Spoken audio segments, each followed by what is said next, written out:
CostasNarrativeXP presents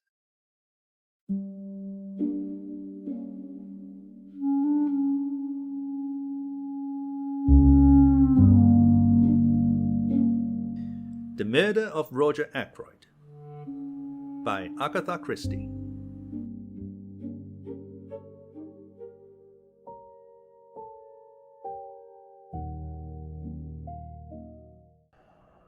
Chapter 15. Geoffrey Raymond. I was to have a further proof that day of the success of Poirot's tactics. That challenge of his had been a subtle touch born of his knowledge of human nature. A mixture of fear and guilt had wrung the truth from Mrs. Ackroyd. She was the first to react. That afternoon, when I returned from seeing my patients, Caroline told me that Geoffrey Raymond had just left. "Do you want to see me?" I asked, as I hung up my coat in the hall. Caroline was hovering by my elbow. "It was Monsieur Poirot he wanted to see," she said. "He'd just come from the Larches. Monsieur Poirot was out. Mr. Raymond thought that he might be here, or that you might know where he was." "I haven't the least idea."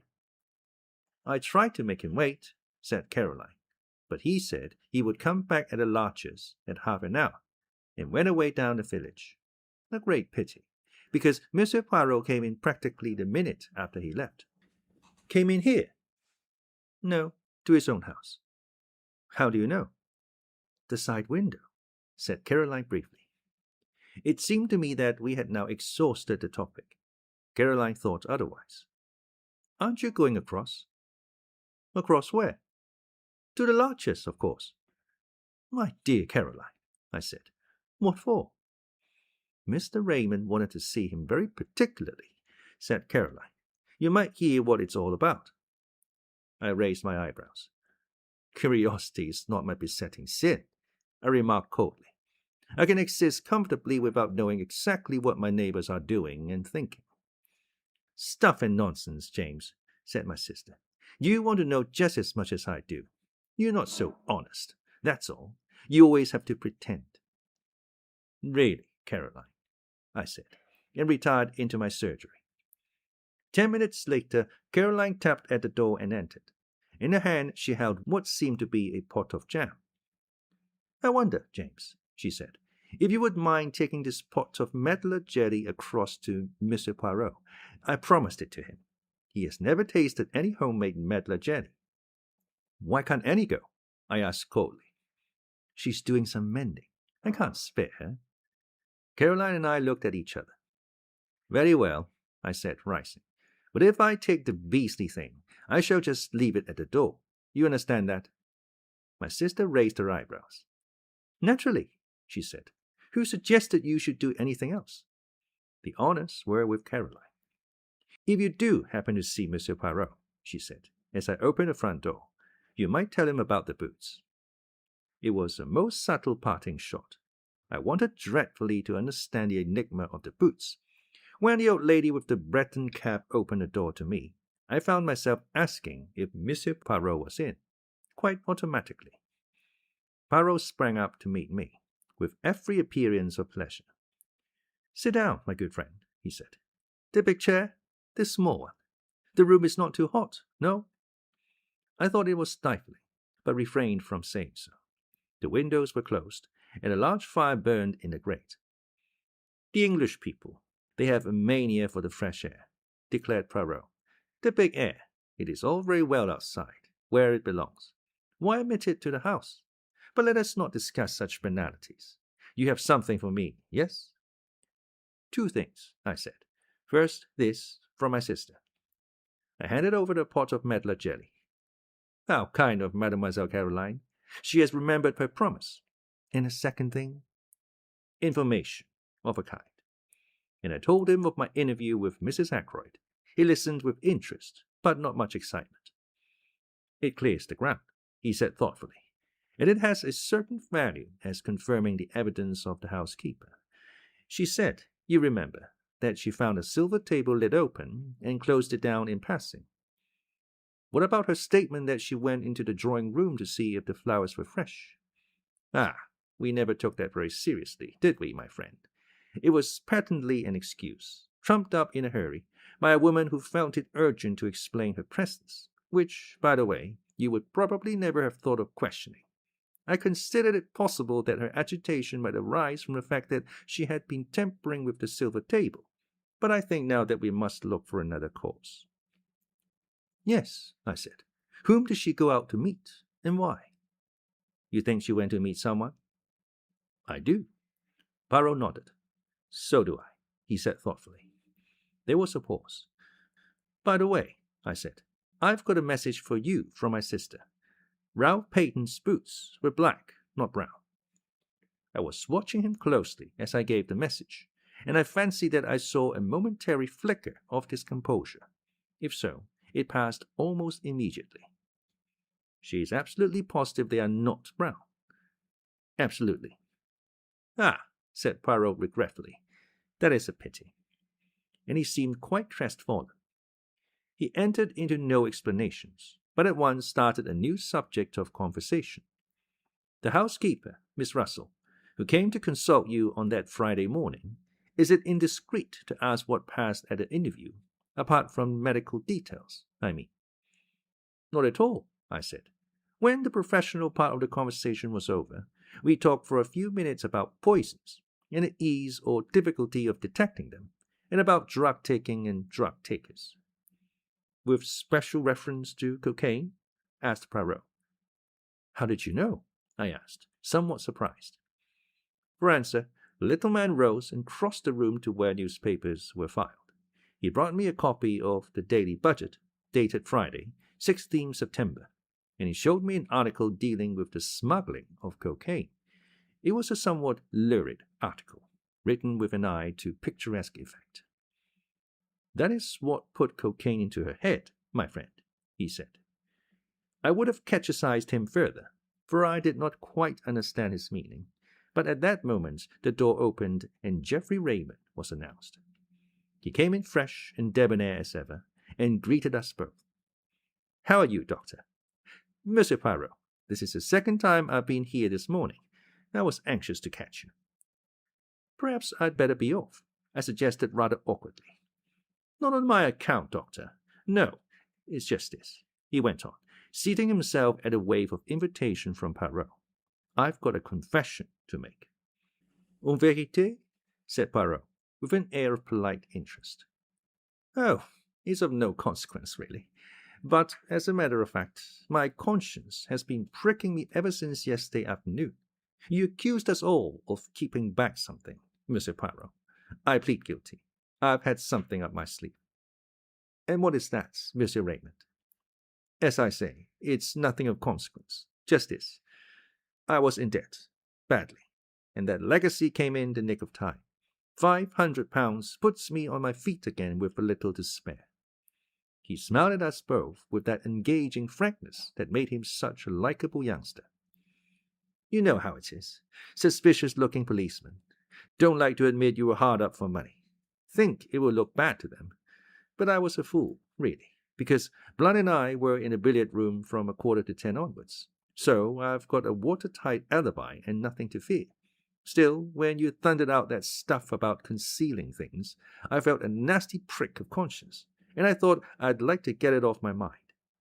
He got up again and stood smiling at us. You are a very wise young man, said Poirot, nodding at him with approval. See you, when I know that anyone is hiding things from me, I suspect that the thing hidden may be something very bad indeed. You have done well. I'm glad I'm cleared with suspicion, laughed Raymond. I'll be off now. So that's that, I remarked, as the door closed behind the young secretary. Yes, agreed Poirot, a mere bagatelle. But if he had not been in the billiard room, who knows? After all, many crimes have been committed for the sake of less than £500. It all depends on what sum is sufficient to break a man. A question of the relativity, is it not so? Have you reflected, my friend, that many people in that house stood to benefit by Mr. Ackroyd's death? Mrs. Ackroyd, Miss Laura, young Mr. Raymond, the housekeeper, Miss Russell. Only one, in fact, does not. Major Blunt. His tone in uttering that name was so peculiar that I looked up, puzzled. "I don't quite understand you," I said. "Two of the people I accused have given me the truth. You think Major Blunt has something to conceal also?" "As for that," remarked Poirot nonchalantly, "there is a saying, is there not, that Englishmen conceal only one thing, their love, and Major Blunt, I should say, is not good at concealments." "Sometimes," I said, "I wonder if we haven't rather jumped to conclusions on one point." "What is that?" "We've assumed that the blackmailer of Mrs. Ferrars is necessarily the murderer of Mr. Ackroyd. Mightn't we be mistaken?" Poirot nodded energetically. Very good indeed. I wondered if that idea would come to you. Of course, it is possible. But we must remember one point. The letter disappeared. Still, that, as you say, may not necessarily mean that the murderer took it. When you first found the body, Parker may have abstracted the letter unnoticed by you." "Parker?" "Yes, Parker. I always come back to Parker. Not as the murderer. No, he did not commit the murder. But who is more suitable than he as the mysterious scoundrel who terrorized Mrs. Ferrars? He may have got his information about Mr. Ferrars' death from one of the King's paddock servants. At any rate, he is more likely to have come upon it than a casual guest such as Blunt, for instance." "Parker might have taken the letter," I admitted. "It wasn't till later that I noticed it was gone." "How much later? After Blunt and Raymond were in the room, or before?" "I can't remember," I said slowly. "I think it was before. No, afterwards. Yes, I'm almost sure it was afterwards." "That widens the field to 3, said Poirot thoughtfully.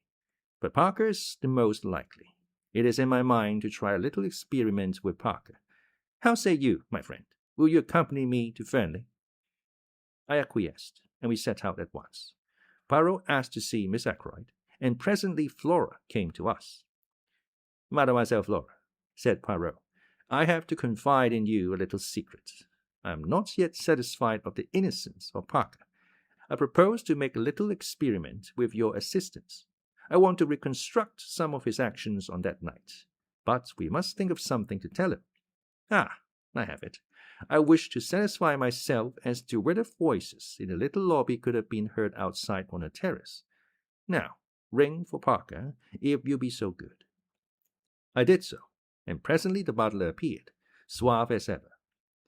"You rang, sir?" "Yes, my good Parker. I have in mind a little experiment. I have placed Major Blunt on a terrace outside the study window. I want to see if anyone there could have heard the voices of Miss Ackroyd and yourself in the lobby that night.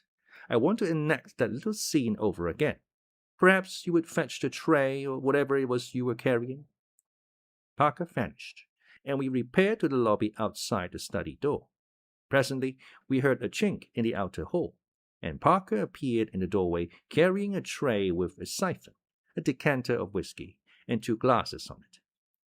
"One moment," cried Poirot, raising his hand and seemingly very excited. "We must have everything in order, just as it occurred. It is a little method of mine." "A foreign custom," said Parker. "Reconstruction of the crime, they call it, do they not?" He was quite imperturbable as he stood there politely waiting on Poirot's orders. "Ah, he knows something. The good Parker," cried Poirot. "He has read of these things. Now, I beg you, let us have everything of the most exact. You came from the outer hall, so. Mademoiselle was where?" "Here," said Flora, taking up her stand just outside the study door. "Quite right, sir," said Parker.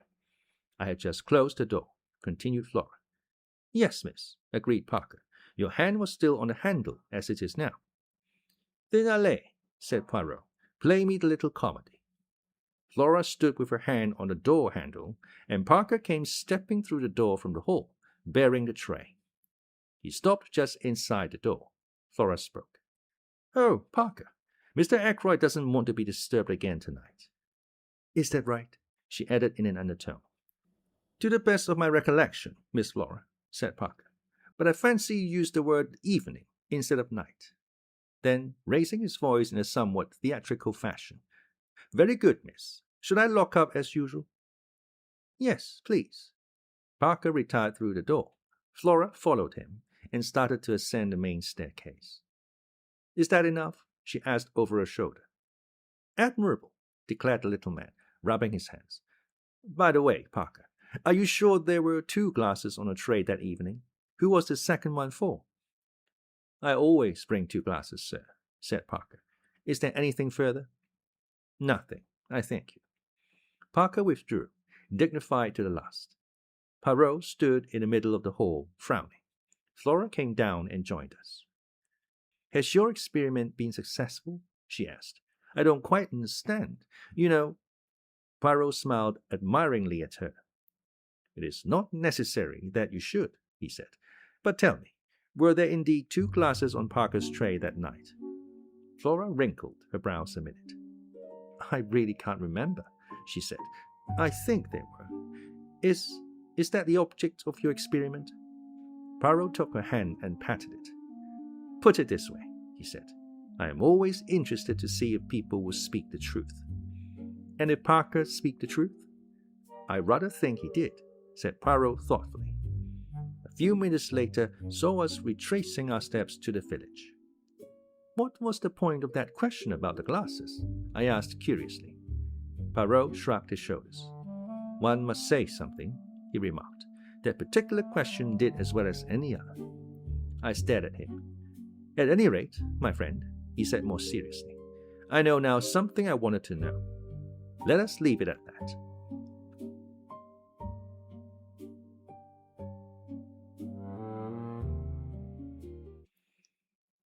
Chapter 16. An Evening at Mah Jong.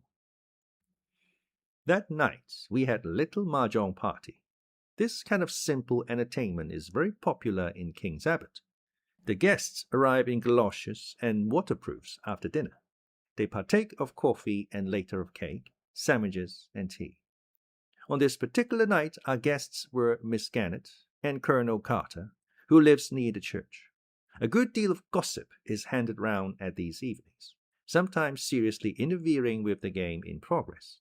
We used to play bridge, chatty bridge of the worst description. We find Mah Jong much more peaceful.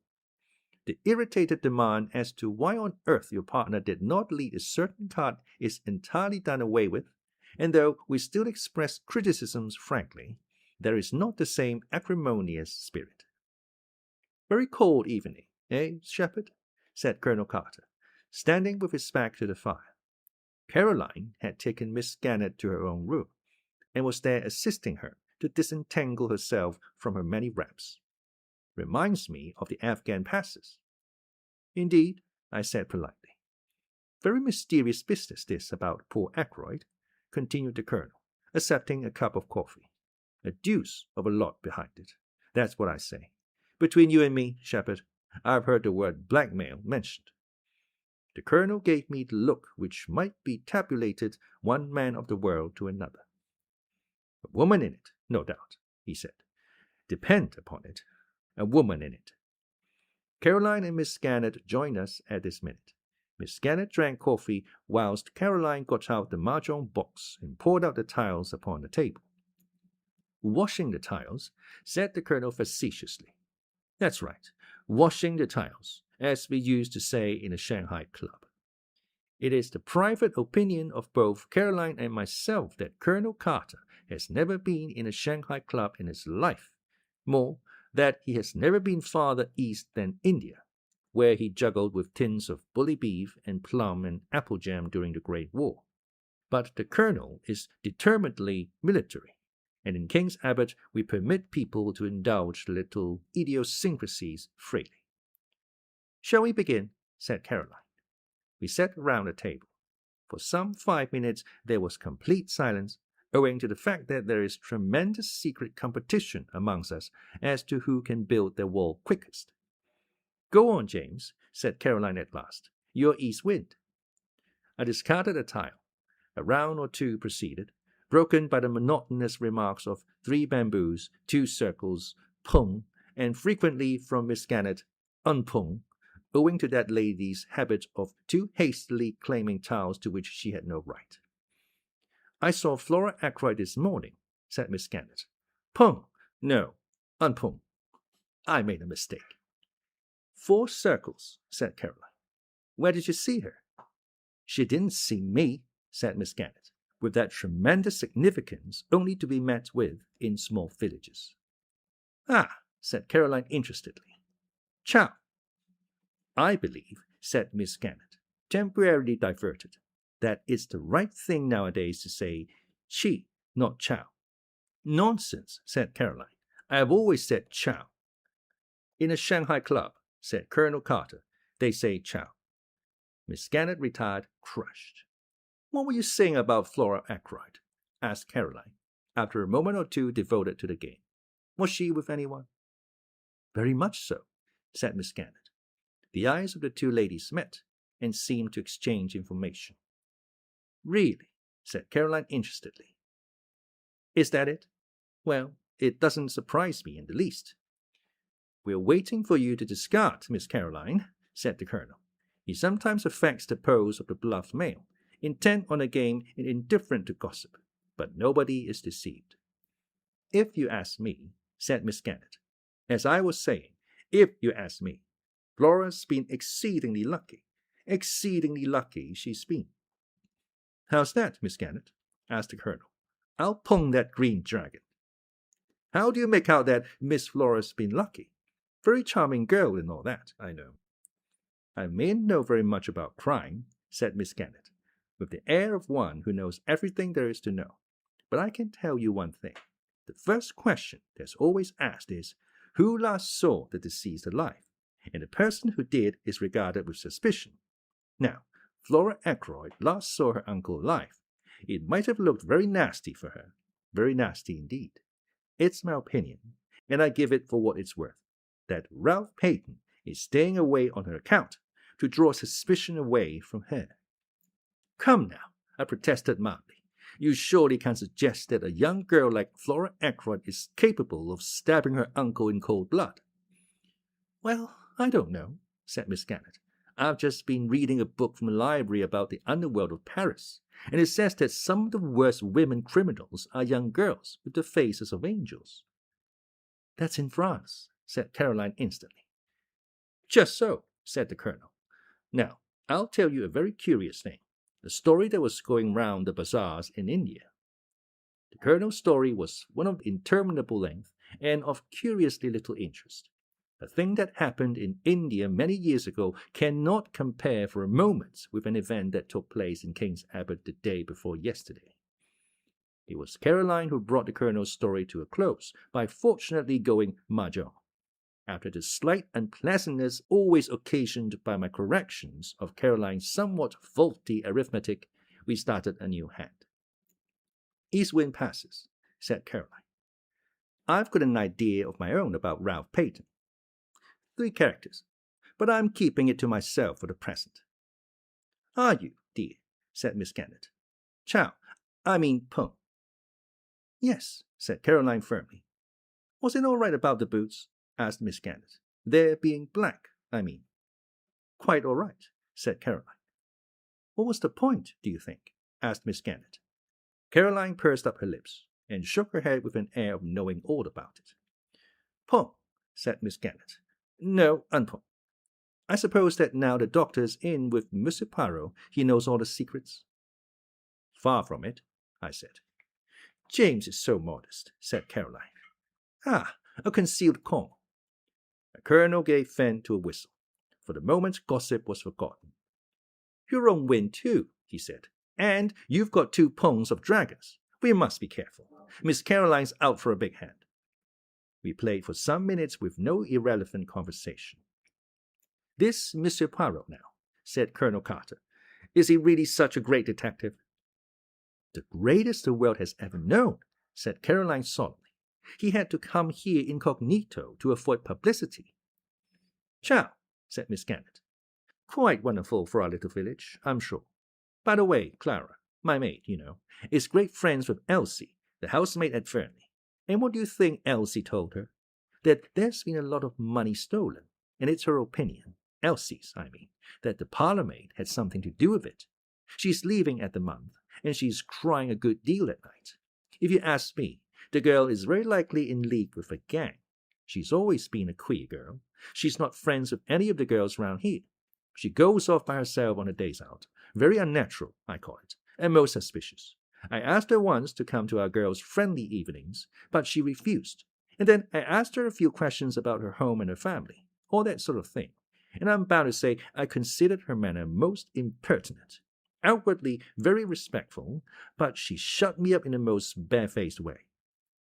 Miss Gannett stopped for breath, and the colonel, who was totally uninterested in the servant question, remarked that in a Shanghai club brisk play was the invariable rule. We had a round of brisk play. "That's Miss Russell," said Caroline. "She came here pretending to consult James on Friday morning. It's my opinion she wanted to see where the poisons were kept." 5 characters. "Chow," said Miss Gannett. "What an extraordinary idea. I wonder if you can be right." "Talking of poisons," said the colonel. What? Haven't I discarded? Oh, 8 bamboos." "Mah Jong," said Miss Gannett. Caroline was very much annoyed. "1 red dragon," she said regretfully, "and I should have had a hand of 3 doubles." "I've had 2 red dragons all the time," I mentioned. "So exactly like you, James," said Caroline reproachfully. "You've no conception of the spirit of the game." I myself thought I had played rather cleverly. I should have had to pay Caroline an enormous amount if she had gone Mah Jong. Miss Gannett's Mah Jong was of poorest variety possible, as Caroline did not fail to point out to her. East wind passed, and we started a new hand in silence. "What I was going to tell you just now was this," said Caroline. "Yes," said Miss Gannett encouragingly. "My idea about Ralph Payton, I mean." "Yes, dear," said Miss Gannett, still more encouragingly. "Chow." "It's a sign of weakness to chow so early," said Caroline severely. "You should go for a big hand." "I know," said Miss Gannett. "You were saying about Ralph Payton, you know." "Yes, well, I've a pretty shrewd idea where he is." We all stopped to stare at her. "This is very interesting, Miss Caroline," said Colonel Carter. "All your own idea, eh?" "Well, not exactly. I'll tell you about it. You know that big map of the county we have in the hall?" We all said yes. As Monsieur Poirot was going out the other day, he stopped and looked at it, and he made some remark. I can't remember exactly what it was. Something about Cranchester being the only big town anywhere near us, which is true, of course. But after he had gone, it came to me suddenly. "What came to you?" "His meaning. Of course, Ralph is in Cranchester." It was at that moment that I knocked down the rack that held my pieces. My sister immediately reproved me for clumsiness, but half-heartedly. She was intent on her theory. "Cranchester, Miss Caroline," said Colonel Carter. "Surely not Cranchester. It's so near." "That's exactly it," cried Caroline triumphantly.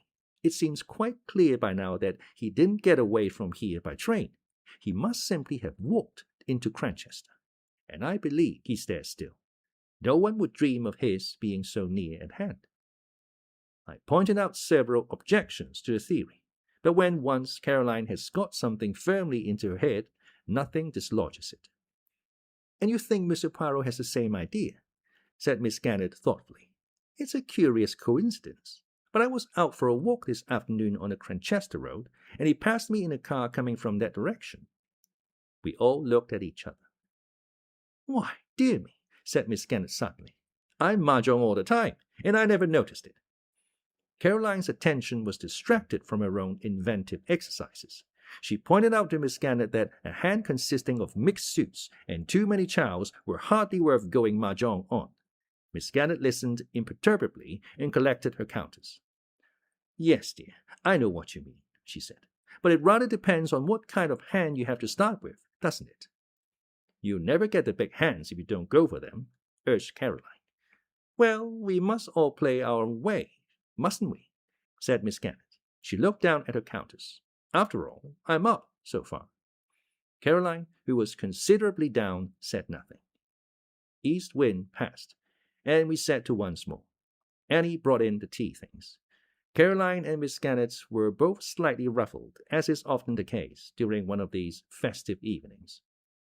"If you would only play a little quicker, dear," said Caroline, as Miss Gannett hesitated over her discard.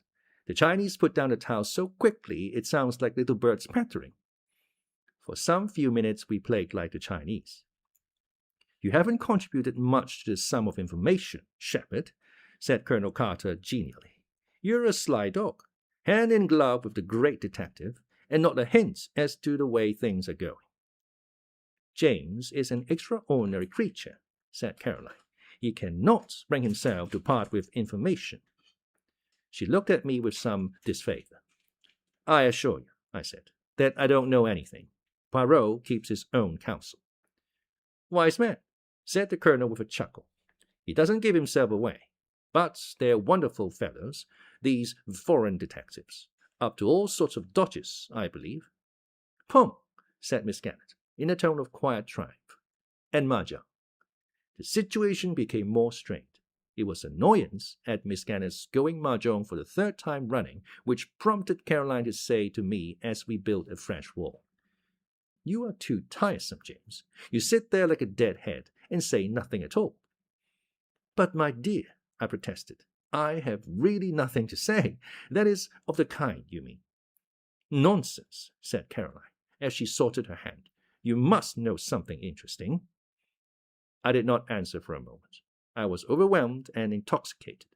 I had read of there being such a thing as the perfect winning, going Mah Jong on one's original hand.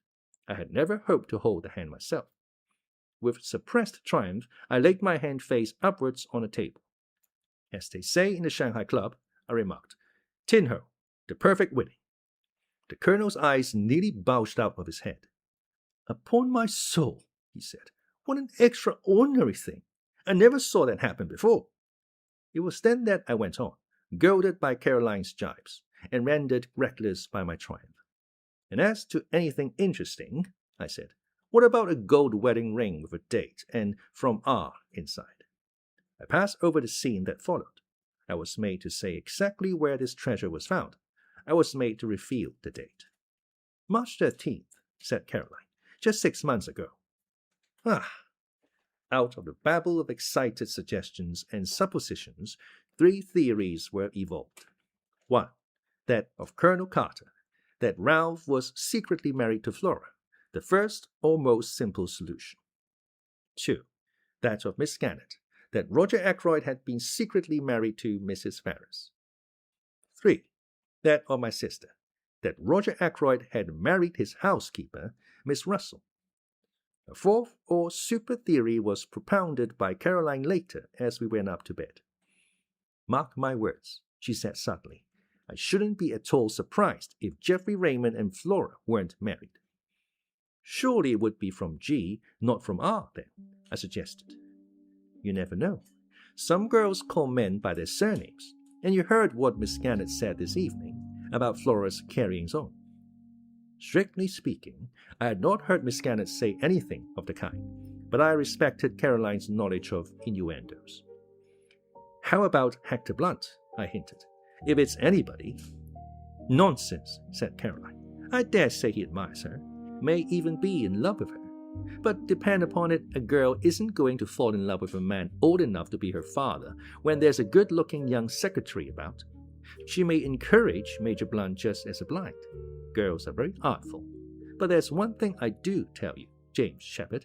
Flora Ackroyd does not care a penny piece for Ralph Peyton, and never has. You can take it from me." I took it from her meekly.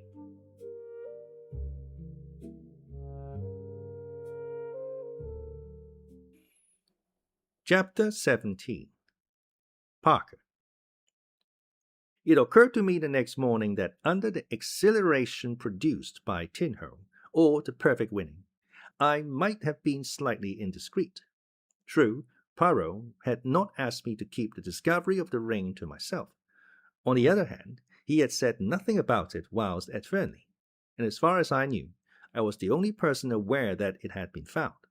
I felt distinctly guilty. The fact was by now spreading through King's Abbot like wildfire. I was expecting wholesale reproaches from Poirot any minute. The joint funeral of Mrs. Ferrars and Roger Ackroyd was fixed for 11 o'clock. It was a melancholy and impressive ceremony. All the party from Fernly were there. After it was over, Poirot, who had also been present, took me by the arm and invited me to accompany him back to the lodges. He was looking very grave, and I fear that my indiscretion of the night before had got round to his ears. But it soon transpired that his thoughts were occupied by something of a totally different nature. "See you," he said, "we must act. With your help, I propose to examine a witness. We will question him. We will put such fear into him that the truth is bound to come out." "What witness are you talking of?" I asked, very much surprised. "Parker," said Poirot. "I asked him to be at my house this morning at 12 o'clock. He should await us there at this very minute." "What do you think?" I ventured, glancing sideways at his face. "I know this, that I am not satisfied." "You think that it was he who blackmailed Mrs. Ferrars?" "Either that, or—" "Well," I said, after waiting a minute or two, "my friend, I will say this to you. I hope it was he." The gravity of his manner, and something indefinable that tinged it, reduced me to silence. On arrival at the lodges, we were informed that Parker was already there awaiting our return. As we entered the room, the butler rose respectfully.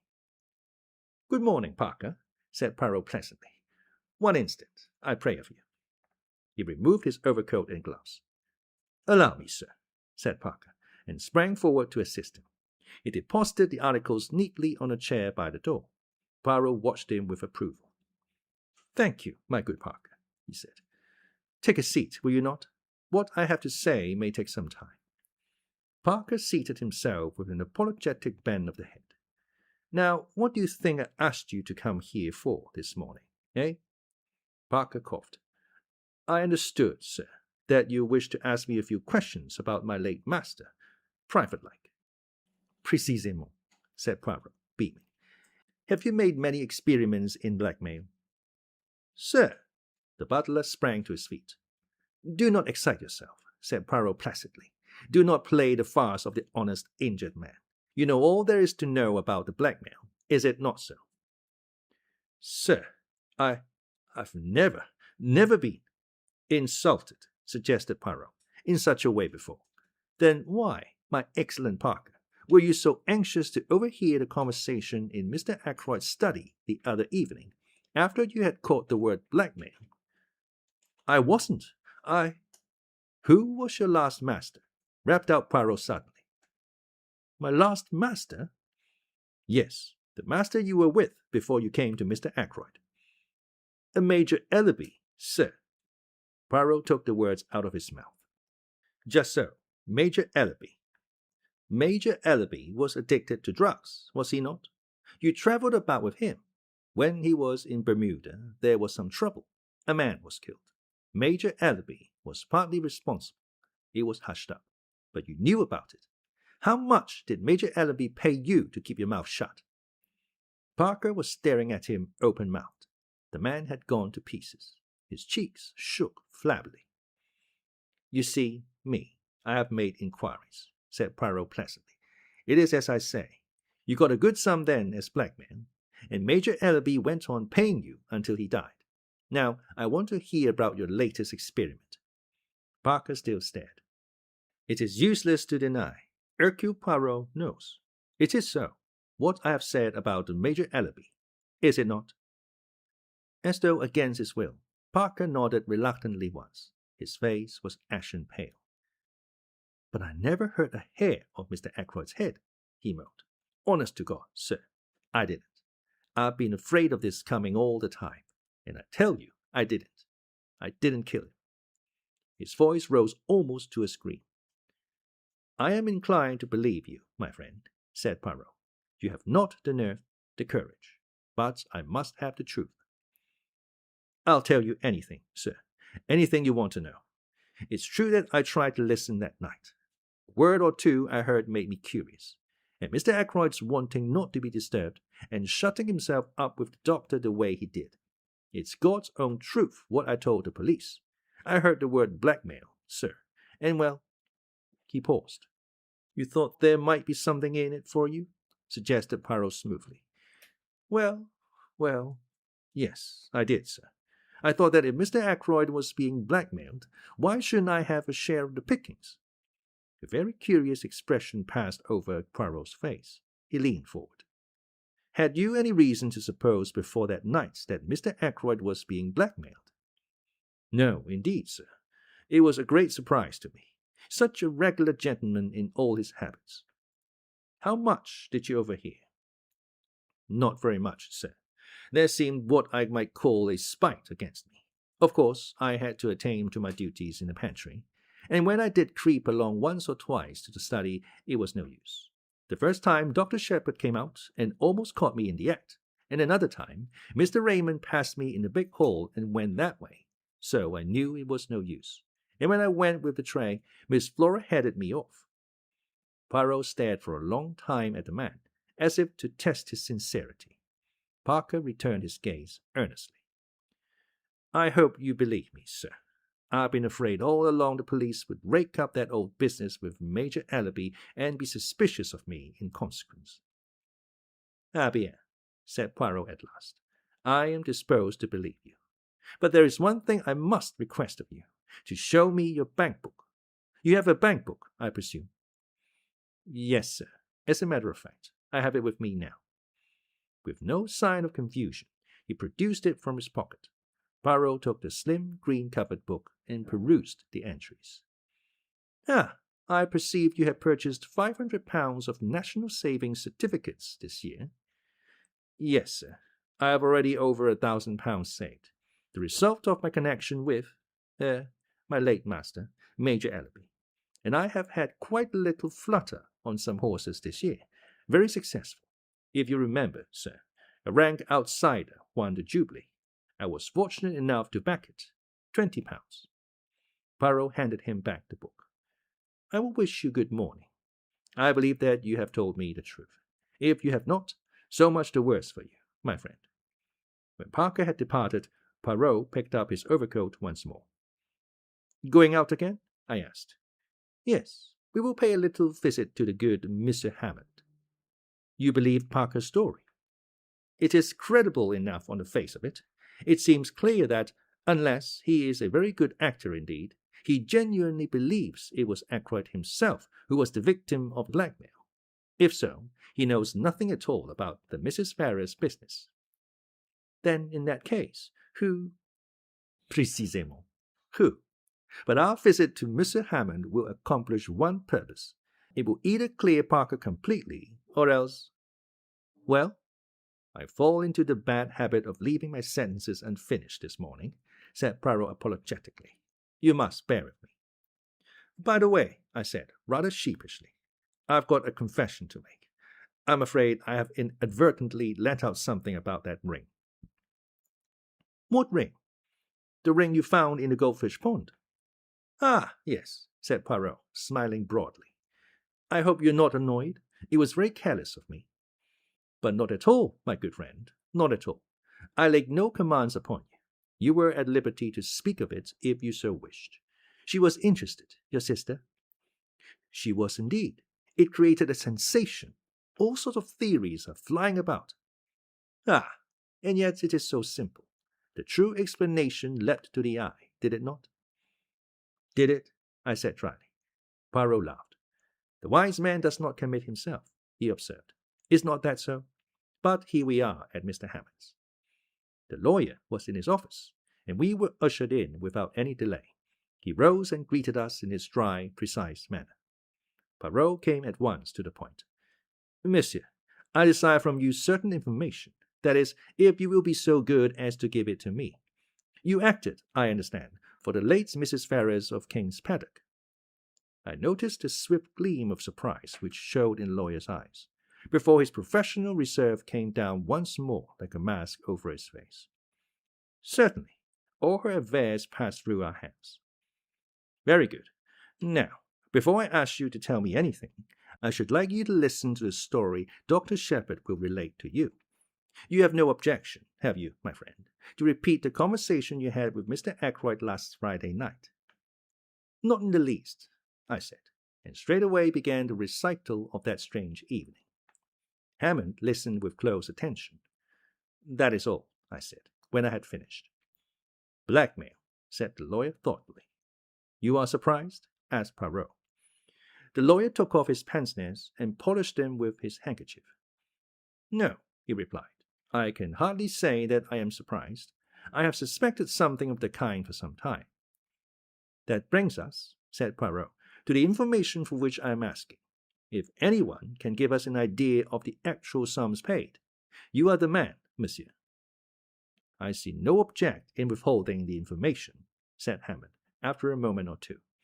During the past year, Mrs. Ferrars has sold out certain securities, and the money for them was paid into her account and not reinvested. As her income was a large one, and she lived very quietly after her husband's death, it seems certain that these sums of money were paid away for some special purpose. I once sounded her on the subject, and she said that she was obliged to support several of her husband's poor relations. I let the matter drop, of course. Until now, I have always imagined that the money was paid to some woman who had had a claim on Ashley Ferrars. I never dreamed that Mrs. Ferrars herself was involved. And the amount? Asked Poirot. In all, I should say the various sums totaled at least £20,000. £20,000! I exclaimed. In 1 year! Mrs. Ferrars was a very wealthy woman, said Poirot dryly, and the penalty for murder is not a pleasant one. Is there anything else that I can tell you? Inquired Mr. Hammond. I thank you. No, said Poirot, rising. All my excuses for having deranged you. Not at all, not at all. The word derange, I remarked, when we were outside again, is applicable to mental disorder only. Ah, cried Poirot, never will my English be quite perfect. A curious language. I should then have said disarranged, n'est-ce pas? Disturbed is the word you had in mind. I thank you, my friend. The word exact. You are zealous for it. Ah bien, what about our friend Parker now? With £20,000 in hand, would he have continued being a butler? Je ne pense pas. It is, of course, possible that he banked the money under another name, but I am disposed to believe he spoke the truth to us. If he is a scoundrel, he is a scoundrel on a mean scale. He has not the big ideas. That leaves us as a possibility Raymond, or, well, Major Blunt. Surely not Raymond, I objected, since we know that he was desperately hard up for a matter of £500. That is what he says, yes. And as to Hector Blunt, I will tell you something as to the good Major Blunt, interrupted Poirot. It is my business to make inquiries. I make them. Ah bien, that legacy of which he speaks, I have discovered that the amount of it was close upon £20,000. What do you think of that? I was so taken aback that I could hardly speak. It's impossible, I said at last. A well-known man like Hector Blunt. Poirot shrugged his shoulders. Who knows? At least he is a man with big ideas. I confess that I hardly see him as a blackmailer, but there is another possibility that you have not even considered. What is that? The fire, my friend. Ackroyd himself may have destroyed that letter, blue envelope and all, after you left him. I hardly think that likely, I said slowly, and yet, of course, it may be so. He might have changed his mind. We had just arrived at my house, and on the spur of the moment I invited Poirot to come in and take potluck. I thought Caroline would be pleased with me, but it is hard to satisfy one's women folk. It appears that we were eating chops for lunch, the kitchen staff being regaled on tripe and onions, and 2 chops set before 3 people are productive of embarrassment. But Caroline is seldom daunted for long. With magnificent mendacity, she explained to Poirot that although James laughed at her for doing so, she adhered strictly to a vegetarian diet. She descanted aesthetically on the delights of nut cutlets, and ate a Welsh rarebit with gusto and frequent cutting remarks as to the dangers of flesh foods. Afterwards, when we were sitting in front of the fire and smoking, Caroline attacked Poirot directly. Not found Ralph Peyton yet? She asked. Where should I find him, mademoiselle? "I thought, perhaps, you'd found him in Cranchester," said Caroline, with intense meaning in her tone. Poirot looked merely bewildered. "In Cranchester? But why in Cranchester?" I enlightened him with a touch of malice. "One of our ample staff of private detectives happened to see you in a car on the Cranchester road yesterday," I explained. Poirot's bewilderment vanished. He laughed heartily. "Ah, that! A simple visit to the dentist, c'est tout. My tooth, it aches. I go there. My tooth, it is at once better. I think to return quickly. The dentist, he says, no, better to have it out. I argue. He insists. He has his way. That particular tooth, it will never ache again." Caroline collapsed rather like a pricked balloon. We fell to discussing Ralph Payton. "A weak nature," I insisted, "but not a vicious one." "Ah," said Poirot, "but weakness, where does it end?" "Exactly," said Caroline. "Take James here, weak as water, if I weren't about to look after him." "My dear Caroline," I said irritably, "can't you talk without dragging in personalities?" "You are weak, James," said Caroline, quite unmoved. "I'm 8 years older than you are."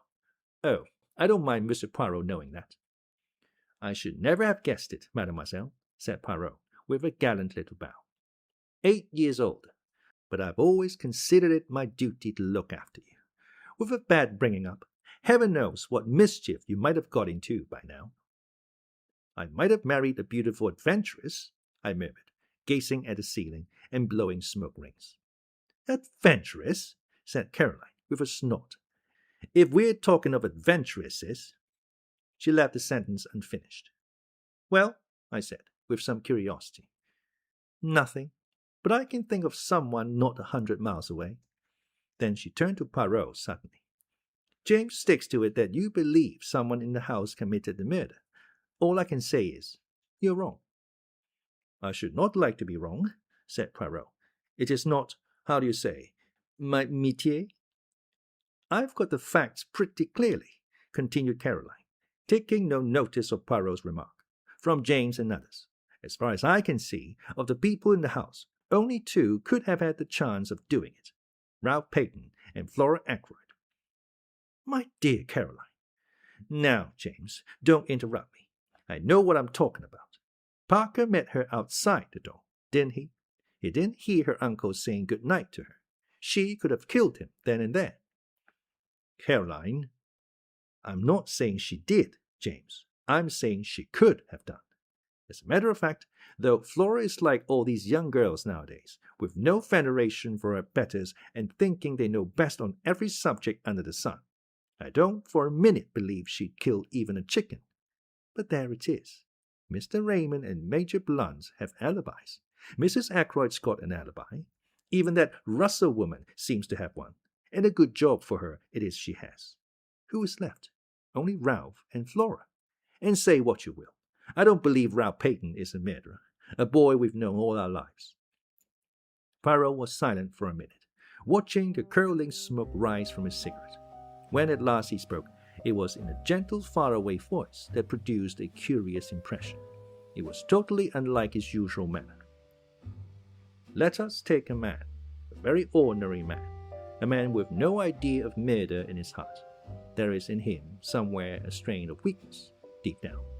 It has so far never been called into play. Perhaps it never will be. And if so, he will go to his grave honored and respected by everyone. But let us suppose that something occurs. He is in difficulties, or perhaps not that even. He may stumble by accident on a secret involving life or death to someone. And his first impulse will be to speak out, to do his duty as an honest citizen. And then the strain of weakness tells. Here is a chance of money, a great amount of money. He wants money, he desires it, and this is so easy. He has to do nothing for it, just keep silence. That is the beginning. The desire for money grows. He must have more and more. He is intoxicated by the gold mine which has opened at his feet.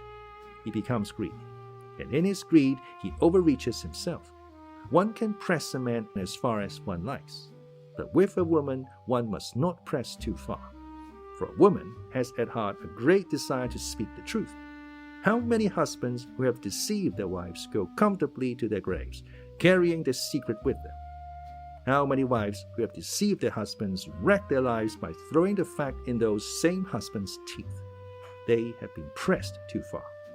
In reckless moments, they fling safety to the winds and turn at bay, proclaiming the truth with great momentary satisfaction to themselves. So it was, I think, in this case. The strain was too great. And so there came the proverb, the death of the goose that laid the golden eggs. But that is not the end. Exposure faced the man of whom we are speaking, and he is not the same man he was, say, a year ago. His moral fiber is blunted. He is desperate. He is fighting a losing battle, and he is prepared to take any means that come to his hand, for exposure means ruin to him. And so, the dagger strikes. He was silent for a moment. It was as though he had laid a spell upon the room. I cannot try to describe the impression his words produced. There was something in a merciless analysis, and the ruthless power of vision which struck fear into both of us. Afterwards, he went on softly. The danger removed, he will be himself again, normal, kindly. But if the need again arises, then once more he will strike. Caroline roused herself at last. "You are speaking of Ralph Peyton," she said. "You may be right, you may not. But you have no business to condemn a man unheard." The telephone bell rang sharply. I went out into the hall and took off the receiver. "What?" I said. "Yes, Dr. Sheppard speaking." I listened for a minute or two, then replied briefly. Replacing the receiver, I went back into the drawing room. "Poirot," I said, "they have detained a man at Liverpool. His name is Charles Kent, and he is believed to be the stranger who visited Fernly that night. They want me to go to Liverpool at once and identify him."